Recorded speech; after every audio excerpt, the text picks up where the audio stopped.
Hello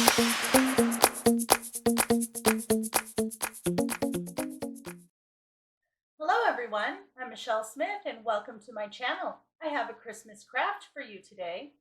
The tools that you're going to be needing: a glue gun and glue sticks, some Mod Podge and a cup,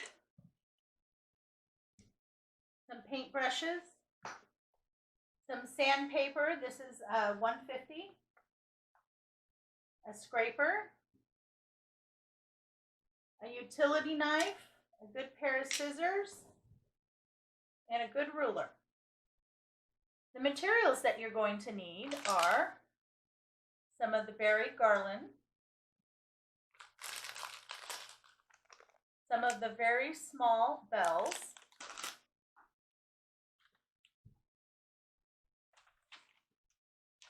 an assortment of scrap wrapping paper. You're going to need an 8x10 frame, a package of the DIY stickers. You want the ones that have the star on them. You're going to need 2 packages of the wood rulers and some form of background. Now this is a placemat. I got this placemat for $1.98 at Walmart. You can use a different type of wrapping paper or scrapbook paper, whatever you'd like. And we're also going to be using some of the Waverly antique wax. Okay, now the scraper I actually purchased from Lowe's, and they are called paint spreaders, and you get 3 in a package. They work really well, and they were only about, I'd say, $3 or $4 for the 3 of them. If you can't find a scraper, you can always use an old credit card or gift card. That will work as well. Okay, I'm going to go ahead and get cleaned up and set up, and we'll get started. Okay, so the first thing we're going to do is cut our rulers to the size that we need. It will take about 3 rulers to get the amount of pieces in the lengths that you need. You need 1 6-inch piece, 1 5-inch, 1 4, 1 3, 1 2, and 1 1-inch piece of wood. You can cut these however you're most comfortable with. If you have a really good X-Acto knife, these work. So basically, I'm going to go ahead and measure my length. I'm going to do the 6-inch piece. You want to use your X-Acto knife and get a good scoring. You want to make sure that you score that on both sides and make sure that you get the edges as well.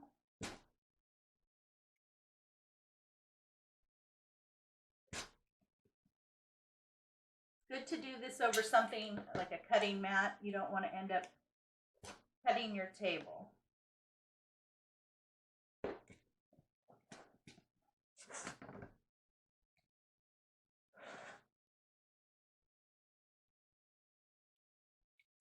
And you need to do it all the way around because you're going to snap the piece, and if you score it well enough, it'll snap easily in half.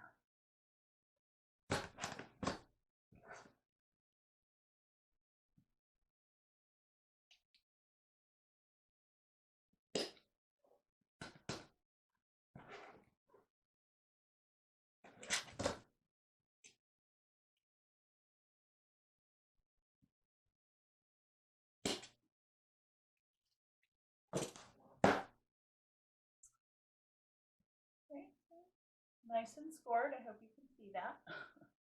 And then you just kind of press and it snaps right apart. You are going to want to remove the little measuring. They come off very easily. You can leave them on when you go to cut your lengths. It'll just help you get the right measurement, or you can take them off, whichever is easiest for you. Then you want to take your sandpaper and just smooth out that rough edge from snapping it. You do want to try to get this as straight as possible, but it doesn't have to be perfect. It will still look good if it's slightly off. But you just want to make sure you clean that edge up.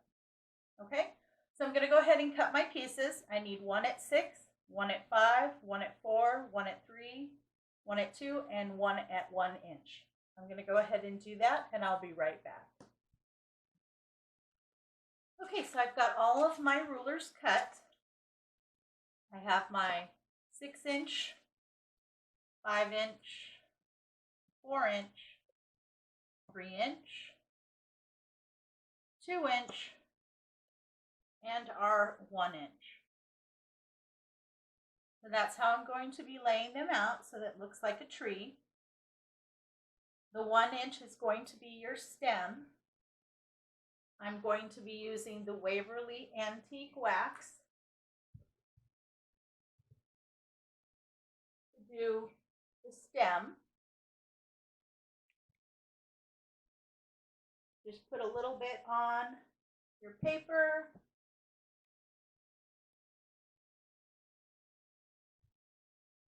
And then go around, just kind of hit the edges and brush it through. This is going to be your stem, so we want to make it a little darker so it looks like a stem.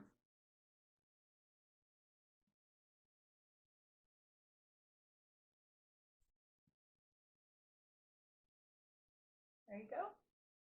Now on the stem, the side that the ruler was on is the side that you want facing up. So it has that extra ridge in the middle. All the others, you're going to be applying on the smooth side. Okay? So our little stem is dead. I'll set him aside. And we're going to cover these with our scrapbook or wrapping paper. Now you just need to pick some wrapping paper that has the same color tones and that you like together, and then decide which ones you want to use for which tier. So I'm going to do that one for the largest, this one for the second, this one for the third, this one for the fourth, and then this one for the very top. Okay? So I'm going to go ahead and do my largest one. This is my 6-inch one. Now this paper has a lot of writing on it. I've decided I want to get this Mary, Mary, Mary, Mary, and a little bit of this. So I can measure that just by laying it over the top and seeing kind of where I want to place it. Okay? Then I can just easily take a pencil and kind of show myself where I want this. It doesn't have to be perfect. We're going to glue it down and then use sandpaper to get a clean edge, okay? So now I know approximately where I want it.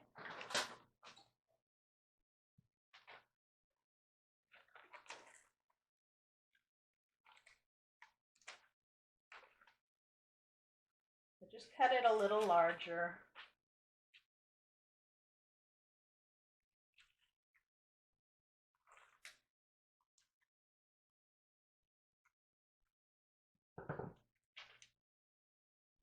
Okay.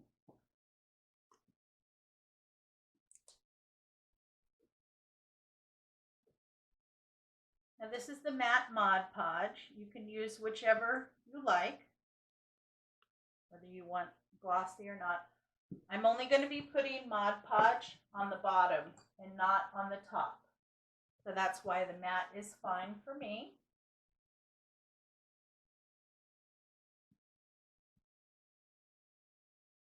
So we want to make sure that we get a nice coat of Mod Podge so we get good adhesion.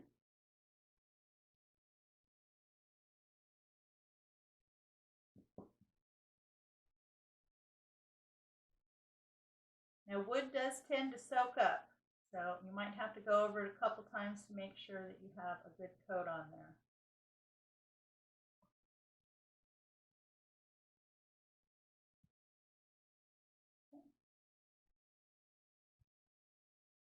Just go ahead and lay your paper over the top where you want it.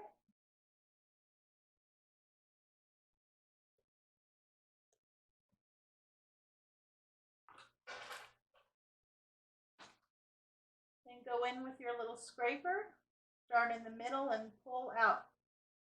Just remember you are working with paper. You don't want to press down too hard, but you want to make sure that you get good contact.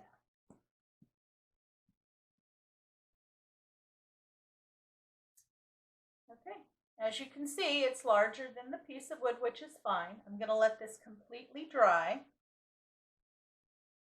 And then we're going to use the sandpaper to remove the excess. That'll give us a really nice, clean edge. Okay, so I'm going to go ahead and do this to the rest of my pieces, and I'll be right back. Okay, so I have all my wrapping paper attached to my rulers. I'm letting those dry. And while those dry, I'm going to move on. So I went ahead and took apart my 8x10 frame. You want to remove the glass and the matting around it. You want to keep this and the back, and of course the frame.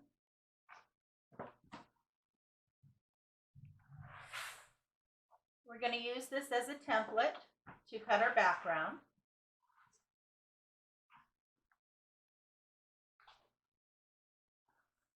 I'm going to just cut it on a mat. I'm going to use my ruler and my X-Acto knife. You can also use your scissors, whatever is easiest for you. Okay, so I have my background cut out. I'm going to go ahead and place this into the frame.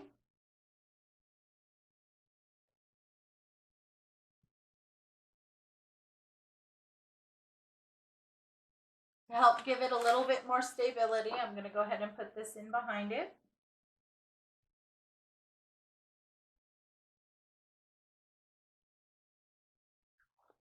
And then I'm going to go ahead and put the back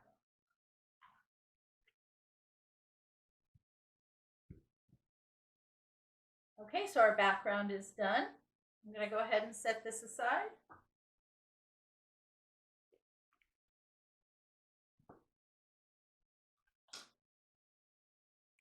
Okay, once this is nice and dry, you just want to take a piece of your sandpaper.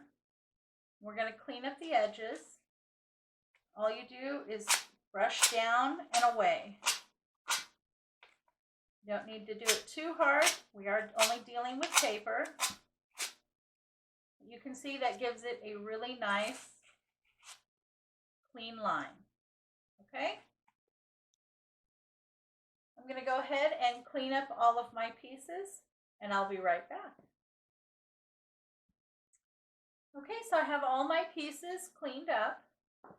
Now, if you tend to have a lot of rippling or bubbling in the paper from the Mod Podge, go ahead and put another coat over the top and then let it dry. That will usually take care of any of that.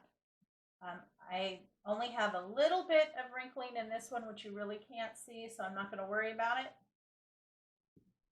But the next step is I'm going to go ahead and take some of the Waverly antique wax on my sponge here, my little sponge paintbrush. And then I'm going to go through and antique them.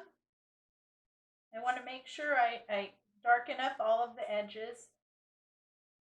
And then I want to just add a little bit around the edges. You're not going to notice it too much on any dark colored paper, but the lighter colored ones you're going to notice more.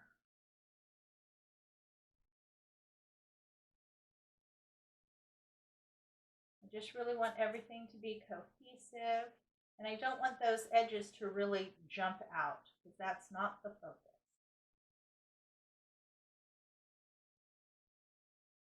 This just actually gives it a little bit more of a weathered and aged look. ahead and do it on this one. You'll be able to see it better on this one because it's a lighter color.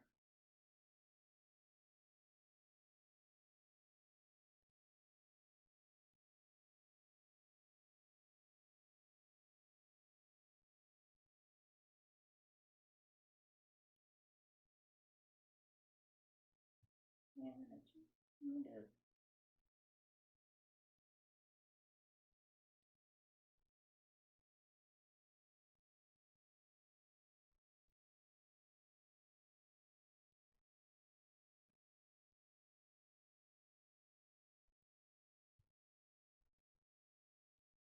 okay, so you can see the edges are darker, and it actually makes it look a little bit more rustic, which is what I'm going for.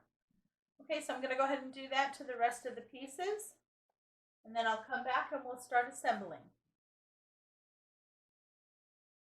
Okay, I've got all my pieces nice and antiqued. I'm going to go ahead and attach them to the background. I'm going to lay everything out first to make sure that everything fits.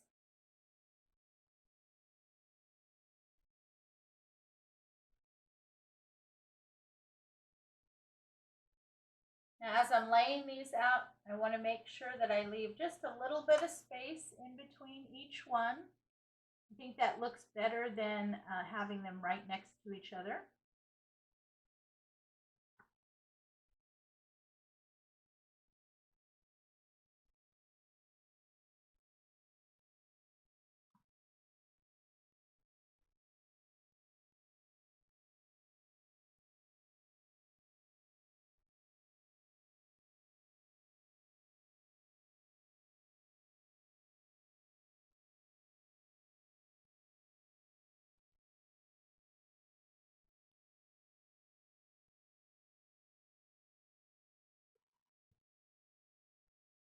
Okay, so that's how I'm going to lay it out. I'm going to go ahead and glue that down.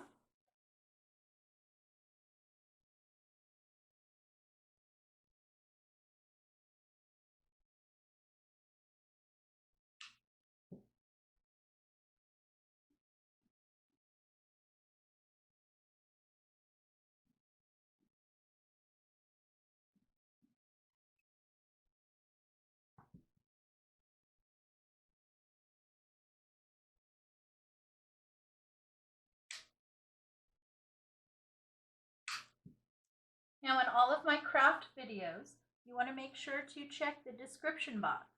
In the description box, I leave a detailed list of all the materials and tools used to do the project, as well as the total cost for the project. That way, it makes it much easier for you to be able to get the things that you need to make it.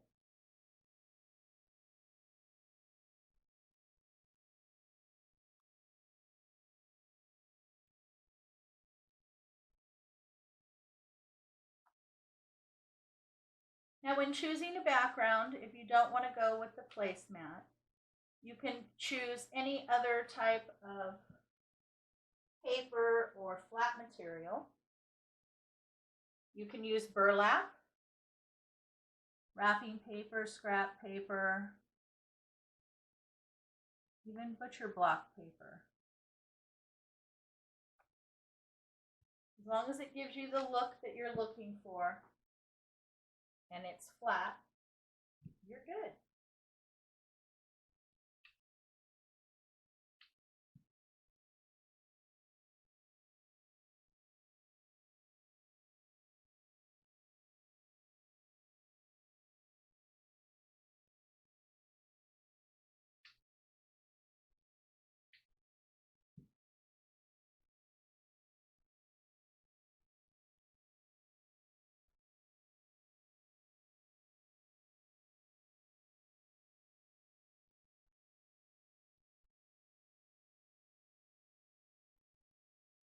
Now the little star had a little sticky guy on the back. I took that off. I'm just going to use the hot glue. The little sticky guys don't always stick real well. And I want to make sure it doesn't go anywhere.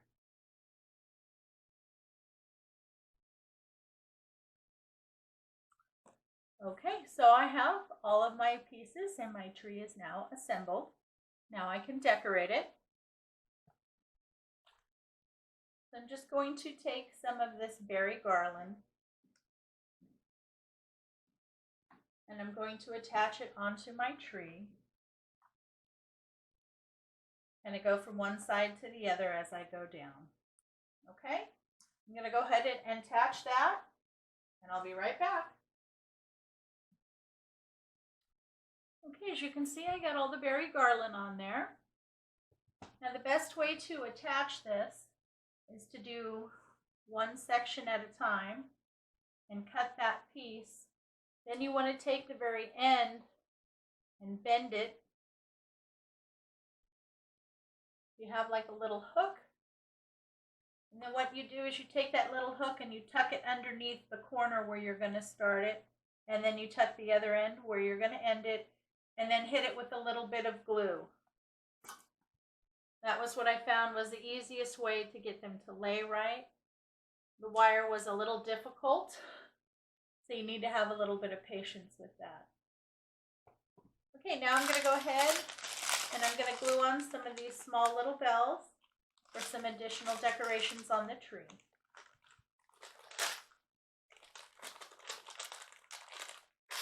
And again, I'm just going to attach it with some hot glue.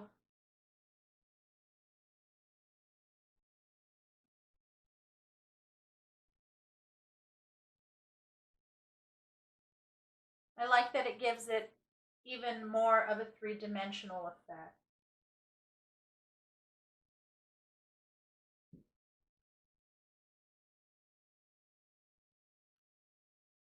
Okay, so I'm just going to go ahead and glue on some bells. I'm going to go ahead and do that, and I'll be right back. I got all my little bells attached. I'm very happy with the tree and the way that it came out. Looking at this, I feel like I need to add a little bit of something up here in the corners. So I'm going to take one of the wired green garland and I cut some little pieces about 1 inch long. And I have some leftover little mini pine cones from another project and some little mini red bows from another project that I had done. So what I'm going to do is I'm going to take 2 little pieces of the green that I cut and I'm going to attach them in the corner with a little pine cone and a bow. And I'm going to do that on both sides and finish it off like that.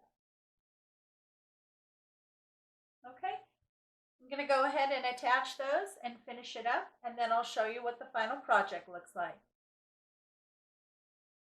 If you enjoyed this craft, please give me a big thumbs up. Here is your 3-dimensional framed Christmas tree. I love it. I think it looks very rustic and very unique. Thank you so much for stopping by. You have a great day, and I will see you again next time. Take care.